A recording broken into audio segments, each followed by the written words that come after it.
we say content, we mean blog posts, videos, podcast episodes, infographics, organic social media posts, and any other medium that allows you to share a message and engage with your audience.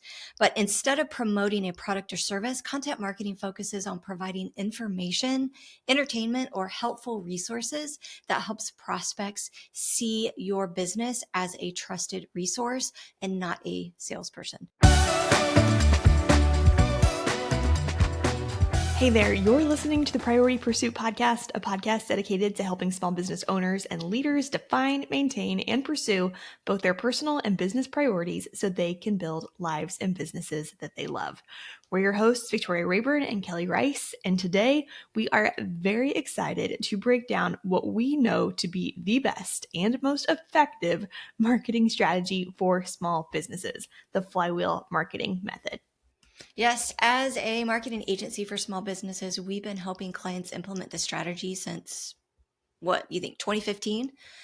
And we're passionate about teaching this flywheel marketing method because we know it works. In fact, our agency clients have seen up to almost 900% growth as a result of this strategy, which is why we're talking about it today.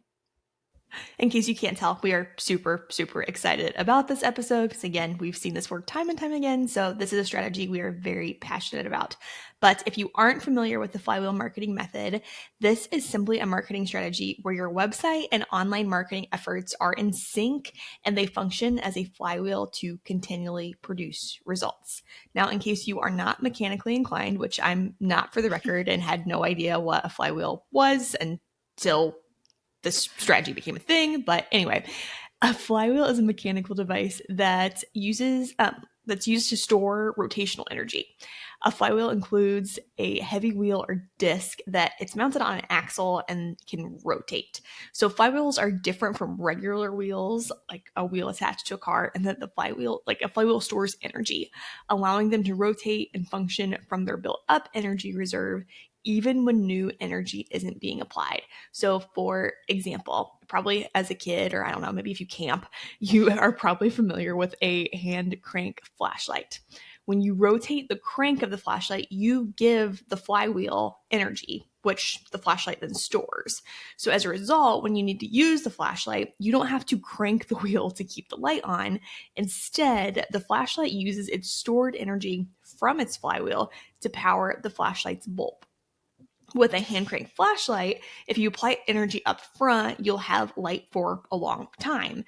And in the same way, when you use the flywheel marketing method, you or your marketing team will need to put in quite a bit of work up front, but then your marketing will more or less continue to work on its own, just requiring minimal maintenance. So like occasionally you got to crank it up a little bit more, which is ideal for busy small businesses who want to see big, consistent results. I don't know about you, but like I have a flashback to being a kid and playing flashlight tag, and then you need to crank it because you need a light, but you're trying to hide and it's really loud. So yeah, I don't know if they have that, if they do that anymore. I'm old, so I don't know if they probably don't use the crank flashlights anymore, but that was a really good analogy, right? Like, yeah. I feel like, people who camp or are, I don't know, prepared for the end of the world or something, preppers. They have the cranks. Yes. Okay. Sorry. Sidetrack. But we do want to talk about the flywheel marketing method today. And it is a marketing strategy where your website and online marketing efforts are in sync and they function as a flywheel to continually produce results. And again, like Victoria said, once this thing is set up, unfortunately, because it's actually really good that it takes a little bit of work up front because it forces you to sit down and think about what your audience wants, how it's going to work, what kind of content we're going to put into this thing, like all of those types of things. So it's kind of like you put in a ton of effort up front and then you're going to get results down the road. But the investment of time and money is absolutely worth it because once every piece of it is in place, your marketing will more than less continue to work on its own. And the best part about utilizing this type of strategy is that it allows you to feel confident in your marketing as opposed to testing one tactic after another without seeing results. And that is just extremely frustrating. But what this tactic will do, it allows you to focus on this marketing for an extended period of time and then allows it to work so that then you can do all of the other things that you're called to do as a business owner for your business, plus trying to carve out some of that time to have a life outside of the office. Yeah. So basically, like rather than flailing like so many small businesses do, and you just kind of market things when you have time, like Kelly said, you put in all of that work up front and then you get to reap the rewards.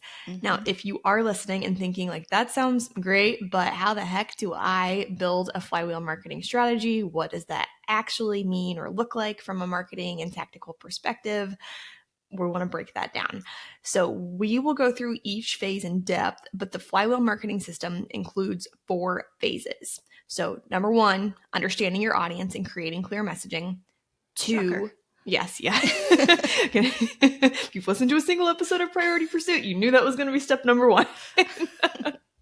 But then step 2 is building a strong foundation with a strategically built SEO optimized website, which I'm super excited about. And then 3, creating content and a sales funnel that serve your ideal client well.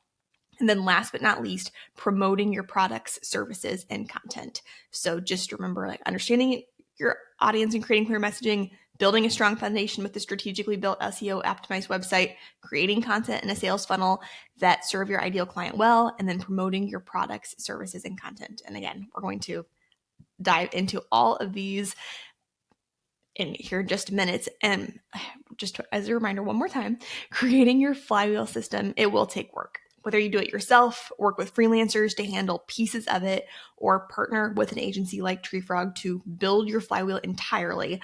But once the system is in place, we can almost promise you that you will finally see the results in your small business you have been working so ever loving hard to achieve. Now, that is assuming you're already offering a great product or service and are serving your customers well. Just as a reminder, great marketing can't fix poor customer other business service. issues. Yeah. Yes. That's a conversation for another day. Yes. But yes. We're going to break down each of these phases so that you can finish this episode with a clear picture of what your marketing strategy arguably should look like. So with this in mind, Kelly, would you mind breaking down the first phase of the flywheel method? And again, if people have been listening to Priority Pursuit, they're probably going to laugh and they probably already know exactly what you're going to say. But step number 1. It'll be a shocker to nobody for me to say the first step of the flywheel marketing strategy is to understand your audience and create clear messaging. So again, if you've listened to anything that we've talked about in 2023, you likely know that how important it is to understand your audience and create clear messaging. This is absolutely the most important step in marketing and something we often see small businesses fail to do. And because of this, we're probably not going to stop talking about this anytime soon. So just buckle up, Buttercup, because it's coming. Okay, so now I'm going to explain how you can truly understand your audience in just 6 steps in just a second. But before that, I want to make something clear. If you want your marketing efforts to be successful, you have to make your potential customers the hero of your marketing story and position yourself as the guide. If you don't do this, your marketing will continue to fall flat time after time. In other words, your marketing won't work. And if you make it about your business and not about meeting the needs of your ideal clients. So we can learn about how to use story-based framework. Sorry, I didn't just like roll off the tongue. I get really excited about talking about this, even though it's our millionth time talking about it. But we actually have a blog post called, I think it's Why Small Businesses Should Use Storytelling in Marketing, which we'll link in the show notes. But basically it walks you through how to use a story-based framework to make your prospects and your customers the hero of your marketing story and position yourself as the guide. Because if you do this, it will attract the right people, engage and hold their attention, and give your prospects a way to solve their problem. So basically, your marketing won't work if you just talk about how great your products and services and your accomplishments are. So that's, I know we kind of took a turn from talking about clarifying your audience, but that is extremely important that they you have to be the guide and your customers have to be the hero. So go and read that blog post or jump onto some other of our episodes to be able to understand what that actually means. Okay. Yes. And it's so important to be like in that mindset from the get-go before you start doing marketing work and then you realize, holy cow, I just wrote all of my web copy and I told everybody how great I was. Yes. And this was a big fat waste of time. But right, because it's natural for us to do. We want to be the experts in the thing that we're doing. So we say, hey, we know all of these things. But again, if you go back and listen to a couple episodes, you'll realize that that's the equivalent of a man walking up to a woman and saying, hey, do you want to get married? Right? Because I'm cute, you're cute, let's do this. And we're like, no way. But we do that when we tell people how great we are from a business perspective without building a relationship first. So yes. Okay. I got sidetracked again. Okay. So to truly understand your best customers, so that you can build this flywheel marketing system around them, you need to complete the 6 steps that we talked about before. So the first step is you need to learn who they are. What are their age? What is their income? What is their gender? You need to work to understand what they value, what their opinions are, what they're interested in. You also need to determine where they live, or you need to determine if that even matters to your business or not. You also need to understand how they like to be communicated with.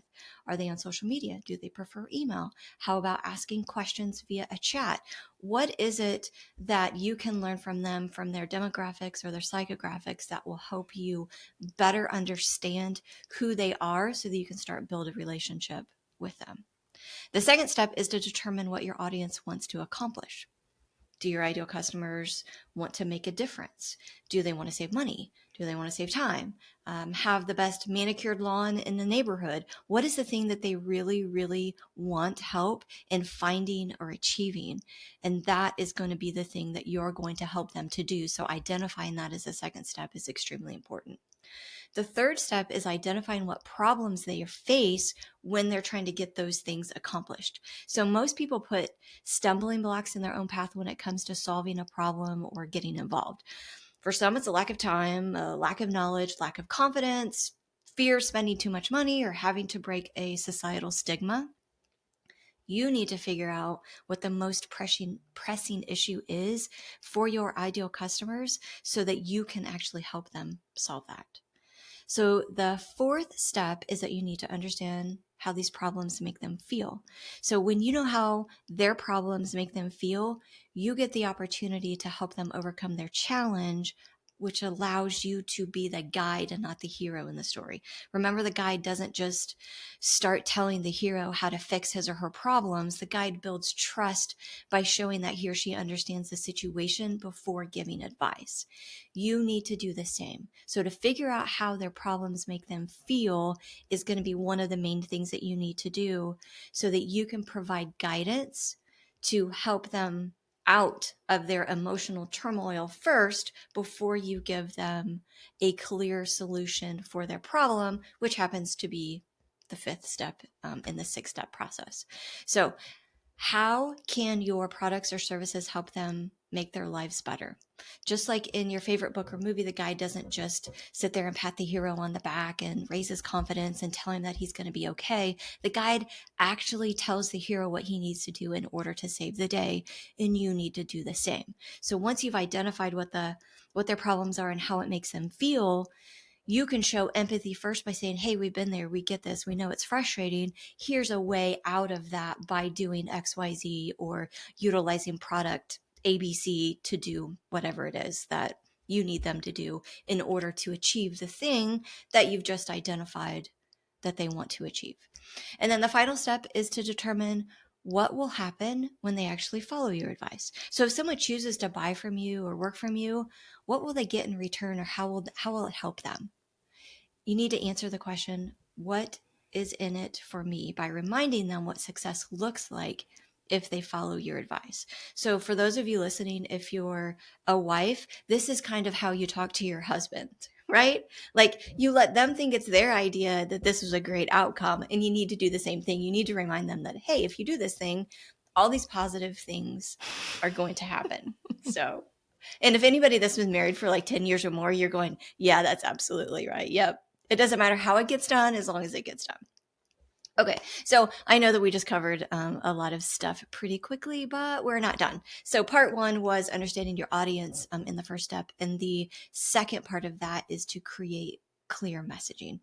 And now that you understand your audience, you're ready to do that. And as a reminder, clear messaging is really, it's just simply communication that your ideal customers can understand quickly and easily. And again, if you listen to anything that we've talked about here in the last 6 or 7 months, you know that the key to successful marketing is clear messaging. And this is because people don't always support the best products or invest in the best products or services. Instead, they typically purchase ones that they can understand the easiest.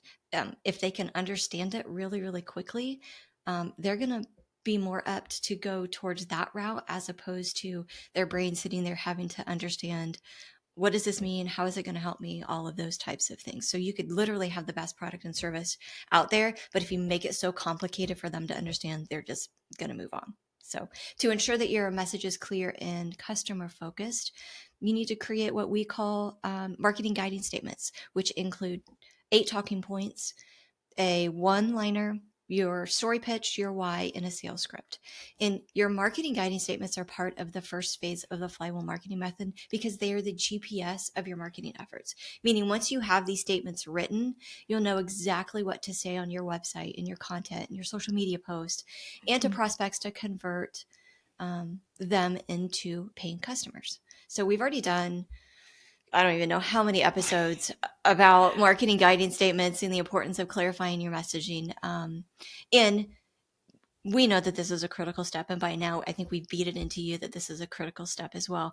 So if you haven't created your marketing guiding statements yet, we do have a free mini course that breaks down exactly how to write them. And you can access that at the link in the show notes or by going to treefrogmarketing.com/marketing guiding statements. So again, if you haven't created any marketing guiding statements, go back and do that because it is the first step to help you be successful in this flywheel marketing method. So Victoria, do you want to jump in and tackle your passion of website and SEO next as the second step? Yes, by the end of this episode, people might be really annoyed with us. I think that when we go back and forth on these points, like we're both we're passionate about all of it, but we're particularly passionate about different things. So if you can't hear, my and Kelly's cheerleader backgrounds in this episode, I will be shocked. But anyway, so yes, that's the first step of creating your marketing flywheel, understanding your audience and creating clear messaging. And now let's move on to step 2, building a strong foundation with a strategically built SEO optimized website, which again is something I'm super excited about. But your website is the foundation of all of your marketing and communication efforts and is truly your small business's most powerful marketing tool. That said, it is not enough to just have a website. Your website needs to serve your ideal clients well by helping them quickly and easily understand what you offer, how you can help solve their problem, and how they can work with you. And again, if you do your guiding statements, it'll be really easy to get this information on your website. You're pretty much just plug and play at that point. But your website needs to be able to be easily found when prospects are actively looking for your products or services. And that is, they're looking for you on Google. So essentially, you need to have a website that serves your customers well, and people need to actually be able to find it when they're searching for your products or services. If they can't find it, it's kind of a problem. But a common mistake small businesses often make is building a website without taking the time to develop a website strategy.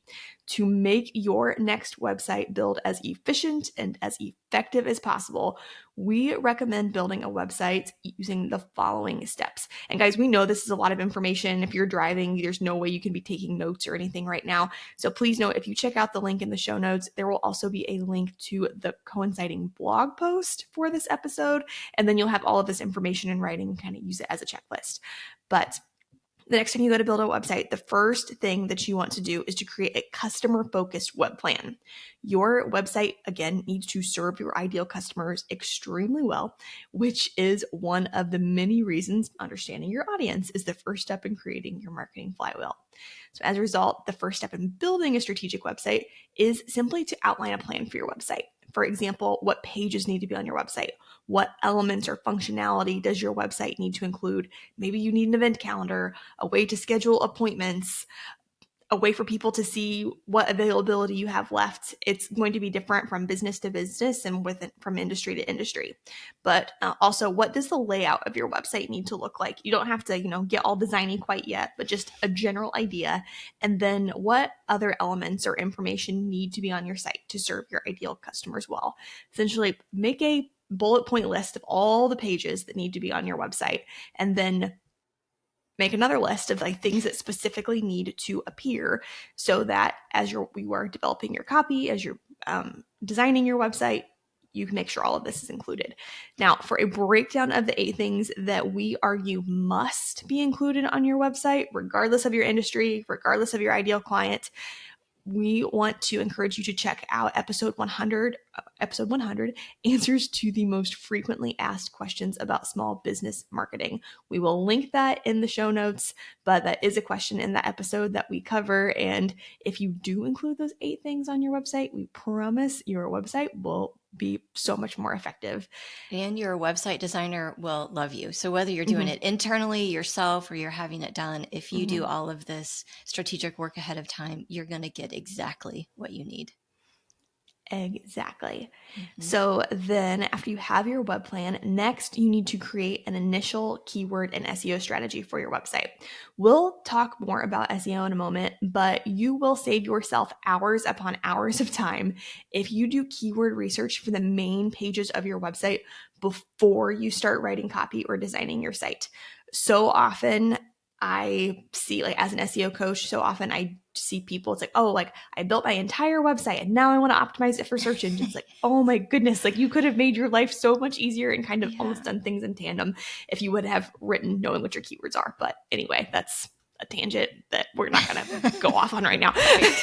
I know, because sometimes it ends up being, hey, it's cheaper to really just redevelop your entire site than to go back and try to make it SEO friendly. Yes. Yeah. Oh man. Okay. We could do a whole episode on that. And Many small businesses don't have an effective marketing strategy, and because of this, they try one tactic after another without seeing results. This not only prevents consistent business growth, it makes managing marketing efforts more difficult than it should be. As a marketing agency for small businesses, we understand how frustrating it can be when hard work doesn't deliver the results that you want. Because of this, TreeFrog has developed a proven 4-step marketing system that will help any small business grow. On our website, you can also schedule a 30-minute discovery call to discuss working with TreeFrog to build a marketing strategy that will allow your small business to finally see the growth you've been working so hard to achieve. What would you do with an extra 45 minutes every workday? That would save you 16 hours a month, or roughly 8 days a year. And over the course of your career, we're talking about over 1 year of your life saved. All that time back. Well, many independent business owners spend far more than 45 minutes a day on administrative tasks. And with HoneyBook, you can get that time back and then some. HoneyBook lets you easily manage projects, contracts, invoices, scheduling, and client communication, saving you time and allowing you to better serve your clients. For a discount on your first year of HoneyBook, visit honeybook.com and subscribe with the code PriorityPursuit. 45 minutes a day adds up quickly. Use it to focus on what matters most. But yes, if you aren't familiar with keywords, go back and listen to episode 9, how to identify and use strategic keywords to improve your SEO. In this episode, we walk through exactly how to choose strategic keywords and where to put them on your website to improve your Google rankings. And we will be sure to link to that episode in the show notes. Now, once your web plan is designed and the keywords for the main pages of your website have been identified, it's then time to write the copy, aka the words for your website. So a common mistake small businesses make is trying to write their copy and design their website at the same time. Totally get it. Designing your website, that's the pretty part. That's the, I don't know, just the side people get excited about. But your website is going to be so much more effective if your content drives your design. You need to make sure that your website actually includes the information that will convert your ideal clients before you start making things pretty. So to save time and so that your content can drive the design of your website, write your copy first before you design it, before you design anything. And you can literally just put this in a Google Doc. Like that's absolutely what we do at Tree Frog. Just, put a heading up there so you know exactly what page you are working on. And then you'll be able to pass this off to your designer. And then I hope this goes without saying, but it might not. So as you are writing your web copy, make sure you are referring to your marketing guiding statements. We do have an upcoming podcast episode that is going to literally break down how to write copy for your homepage, your service pages, and your about pages. So we can kind of tell you, hey, this is where this marketing guiding statement goes. But for now, just make sure you are referring to those guiding statements.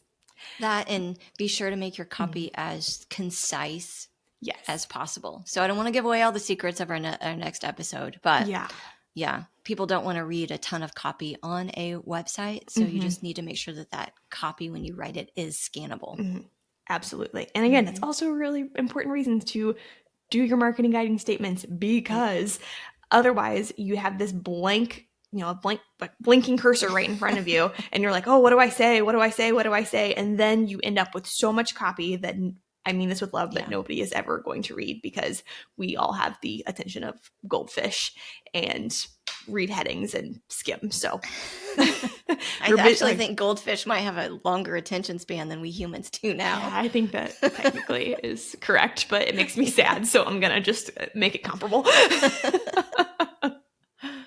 So then after you have your copy developed, in addition to making sure your website includes the right information, you also need to ensure your site is easy for your ideal customers to use and navigate. So basically, as you design your website, make sure your site doesn't require users to do a bunch of clicking or detective work to find the information they need. Yes, you want it to be pretty and you want it to be true to your brand, but you also need your website to be functional. So to do this, we recommend only including 5 to 6 options in the main navigation. Make it extremely easy for people to find what they're looking for on your website. Because in all honesty, guys, the less friction there is, the more likely people are to take whatever action you want them to take, whether it's inquire, go ahead and purchase something. I mean, think about how easy Amazon makes it, like with that buy now button. Like you can just hit one button and then something gets delivered to your house. So make it super easy for people to use. Then you also need to make sure that your website is mobile friendly. So today, more people view websites from their mobile devices than from desktops. Like I think probably people only view a lot of things from desktops, like when they're at work and they're actually supposed to be working and they're on their work computer, on Amazon or whatever else. Right. But with this in mind, you want to make sure that you design your website to function well on all devices. So while we're on the topic of web design, if you are looking for a user-friendly web builder, we highly recommend Showit. Showit makes designing a website as easy as dragging and dropping. And if you'd like to try our favorite web builder for free, be sure to visit treefrogmarketing.com/showit, or visit the link in the show notes. Again, visit treefrogmarketing.com/showit, or check out the link in the show notes to try our favorite web builder for free for 1 month. Okay, now I can finally talk about SEO. Thank goodness. But a customer-focused, well-designed website is going to get you far. However, if your website isn't appearing on the first page of Google when prospective customers are looking for your products and services, you're missing out on business. In fact, when people are in need of a local product or service, 97% of people go to Google. As a result, if your website doesn't appear on the first page of Google, you are literally missing out on business. And you're missing out on business from people who are actively looking for your products or services, meaning they're likely very ready to purchase. So what a shame. And again, that's why I'm so passionate about SEO. We've got to get you guys to page 1. But with this in mind, in phase 2 of the Flywheel Marketing Method, you want to take the time to optimize your website and business for search engines. So SEO, which if you aren't familiar with, stands for search engine optimization, is just a free process that helps your website rank well on Google or other search engines when users conduct searches related to your products, your services, or your content. So there are a lot of moving parts to a successful SEO strategy, but SEO has the power to do big things for your small business, which is why I'm so passionate about it. After all, when people intentionally look for a service or product, again, most go to Google and many are ready to make a purchase. So in case I haven't said this enough times already, if your website does not appear on the first page of Google, you are missing out on business. So again, there are a lot of moving parts to a successful SEO strategy, but when it comes to building a website with a strong SEO foundation, there are 6 things that you are going to want to do. So first of all, add Google Analytics to your website. Next, set up Google Search Console. Third, submit your sitemap to Google Search Console. 4, create a Google business profile. 5, create online directory listings. And 6, create a system for regularly receiving online reviews from happy customers. So guys, we will include links in the show notes with more information for each of these steps. In all honesty, it's kind of a funny thing to dive into the podcast because we're not gonna be like, okay, now go to this part of your website and copy this and then open Google Analytics. Like that would just be a headache for everybody. But if you go to the link in the show notes, you will find some helpful links and resources there. Okay. That's step number 2. Yes. And if we haven't lost you yet, we're moving on to step number 3.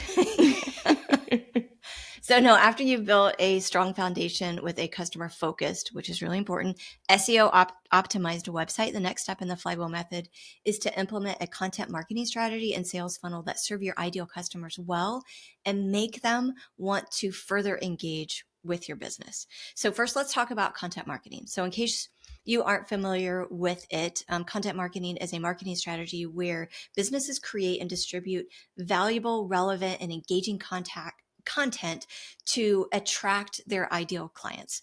So just for clarification, when we say content, we mean blog posts, videos, podcast episodes, infographics, organic social media posts, and any other medium that allows you to share a message and engage with your audience. But instead of promoting a product or service, content marketing focuses on providing information, entertainment, or helpful resources that helps prospects see your business as a trusted resource and not a salesperson. So the goal of content marketing is to attract prospects by creating content that is relevant and helpful, but not interruptive. So great content, it leads, it guides, and it directs customers where you want them to go. So in order for your content marketing efforts to be effective, you must use your audience strategy, which we talked about in the first step, and your keyword strategy, which we talked about in the second step, to understand who your audience is and what they want to accomplish. So with this information, you'll be able to determine what content needs to be developed and how you can lead prospects through your buying journey. So, and quickly, just as a side note, if you're not familiar with the buyer's journey concept, there are 3 stages of the journey, and they include awareness, consideration, and decision. So awareness is someone has a problem but doesn't know what to do, or they actually need to be made aware of something. So they're in this first stage of awareness of, I don't know what to do, or, oh, I didn't know that that was even something that I needed to pay attention to. Second is consideration. Someone is actually researching or considering ways to get something done. How do I fix this thing? What are my options? What are the differences between these products? Those types of things.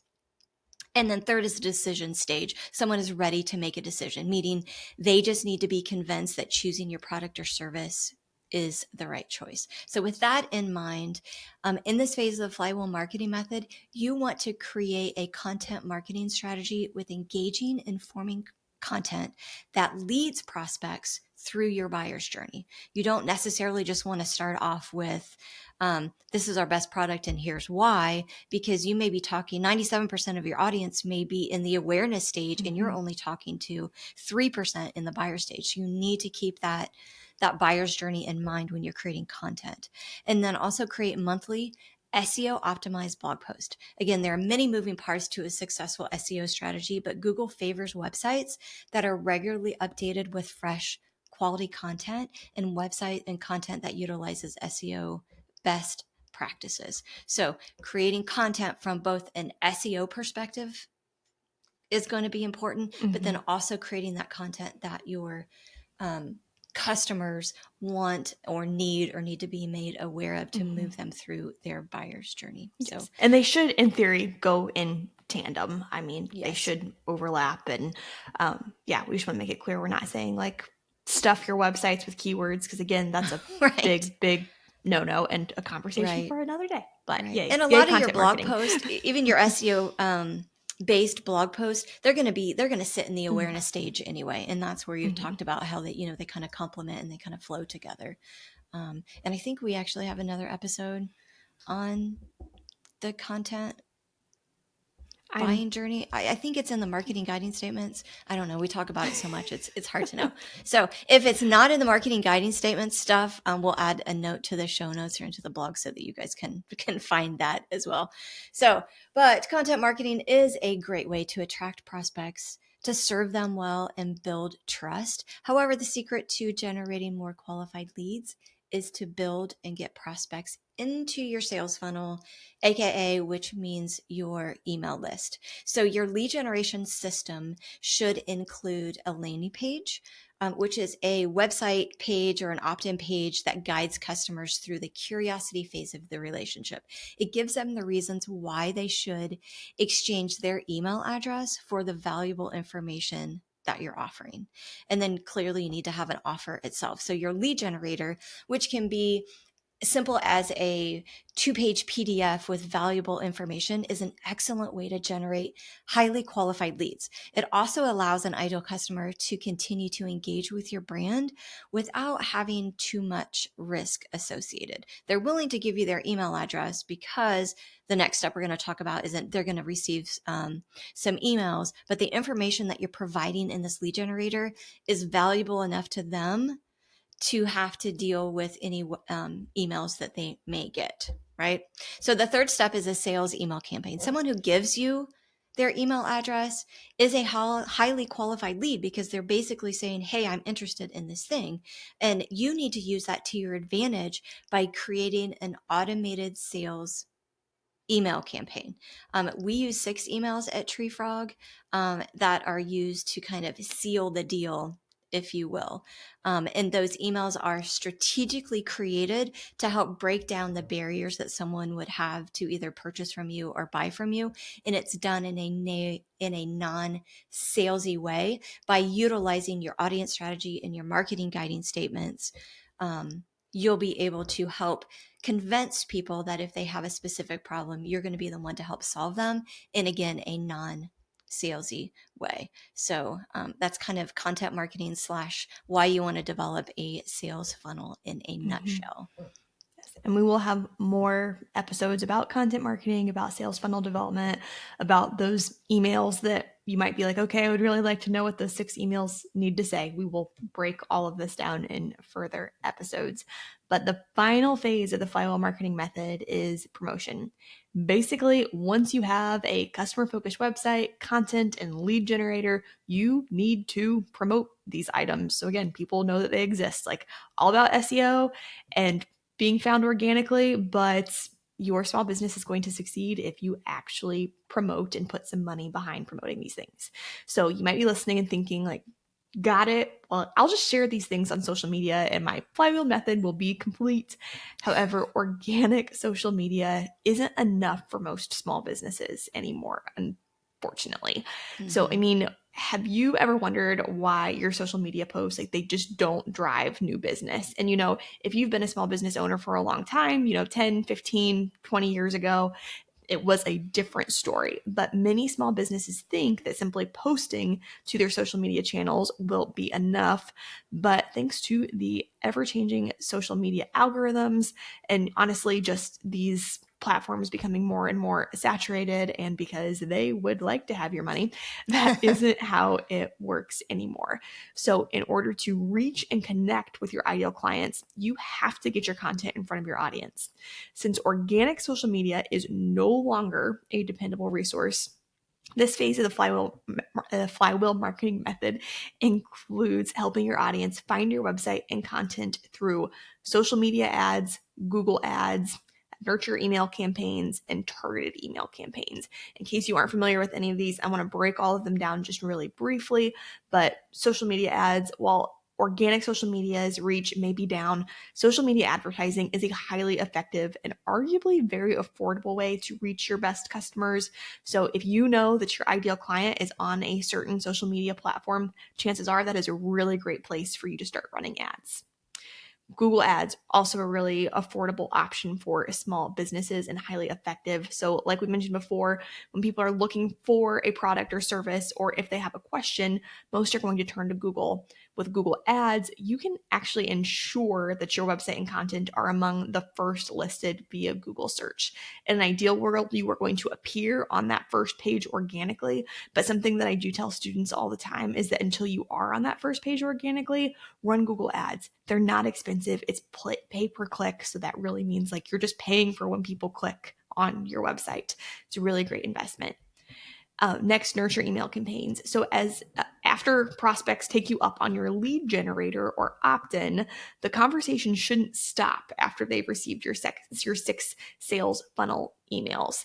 Continue to engage with them via nurture email campaigns, which can include regular emails featuring product announcements, tips, inspiration, updates, valuable content you curated, and sharing nearly anything that serves your ideal clients well and keeps your small business top of mind. It's so important to keep this conversation going, guys. I mean, yes, ideally, 100% of people who go through, the 6 emails, they will convert and become customers, but that is an ideal world and it doesn't necessarily work that way. But chances are they're going to continue thinking about your products, continue thinking about your services. And when they see you in their email, in their box often, you are going to continue to stay top of mind. Or if they do make a purchase and you do a great job of serving them, then down the line, when they need something else from your business, you will continue to be top of mind because they see you in their inbox on a regular basis. And then last but not least, targeted email campaigns. So emailing your entire email list is great, but you'll likely find even more success through targeted email campaigns, which are email campaigns for specific subsections of your audience who have already expressed interest in specific products, services, or types of content. So we use MailChimp at TreeFrog, like ConvertKit is a great option. Flowdesk, there are all kinds of email management systems. But as you are building your email list, think about what subsections you should be dividing your audience into. So that way you can send them more targeted emails later. But, that was a lot of information, but that is the Flywheel Marketing Method, guys. I know. And if I was listening to this episode, I'd be thinking, how in the heck am I possibly going to find time to implement or oversee this strategy? Or is it even possible for a single person to implement the Flywheel Marketing Method on their own? But don't worry. We're going to wrap this episode up by answering this challenge. You can implement this strategy by yourself if you have time. Yes, you can absolutely do it. Between drag and drop website builders like Showit, YouTube how-to videos, the resources we've committed to sharing with you via the Priority Pursuit, so like different episodes, and then also on our website at treefrogmarketing.com, and all of the information available on the internet, you can absolutely implement this strategy on your own. However, as a small business owner or leader, handling every aspect of this strategy on your own likely isn't the best use of your time. After all, several skill sets and knowledges you may or may not currently have will be required, and chances are the time needed to learn these new skills and information will take a lot of time, which will inhibit business growth, just to be frank, and prevent you from focusing on the other aspects of your small business and life outside the office. So with this in mind, as we wrap up this episode of Priority Pursuit, we want to encourage you to, 1, commit to implementing the Flywheel Marketing Method. Again, we are passionate about this strategy because we've seen it work for small businesses of all sizes across countless industries, across the United States. 2, take the Flywheel Method one step at a time. There's a reason this strategy is broken up into 4 phases. With every phase, you'll see bigger results. Even if you can only focus on phase 1 and phase 2 for now, you will likely experience growth. So you literally don't have to dive into the shallow end head first. Do this a phase at a time if you're trying to accomplish this by yourself or internally. And then 3, outsource aspects of the Flywheel Method. Again, implementing the Flywheel Method is a lot for a single person or even a small team to handle. With that said, you can outsource some or even all of this strategy. For example, you can hire a web designer to build your website or work with a StoryBrand certified guide to write your lead generation items, such as like your marketing guiding statements or your sales funnel or even your website copy. Or if you're interested in working with us at TreeFrog, we would love to jump on a discovery call with you, which you can schedule at treefrogmarketing.com or via the link in the show notes. We work with our agency clients to get their flywheel marketing system set up in full so they can focus on the other aspects of their business and the life outside of the office. Because we know as small business owners ourselves, it is really, really hard to handle everything yourself, or how frustrating it is when you're trying one tactic after another and you're not seeing the results that you want, and you just want to have somebody help you implement a strategic plan that will actually get results. Yeah, so if you're interested in having our team of strategists, copywriters, designers, and other marketing pros help you build your flywheel marketing system, schedule a discovery call at treefrogmarketing.com or check out the link in the show notes. We would love to talk with you guys about this. Now, we know that was a lot of information, but we wanted to share this episode with you because, again, we truly believe the flywheel marketing method is the best marketing strategy for small businesses. And because we know this strategy actually works, it can help your small business see the results you have been working so hard to achieve. Thank you so much for tuning in to another episode of Priority Pursuit, especially since this was a long one. And if you enjoyed this episode, we hope you'll take a moment to share it with your small business friends and that you'll join us next week for even more marketing, boundary, and priority-driven tactics you can use to build a life and business that you love.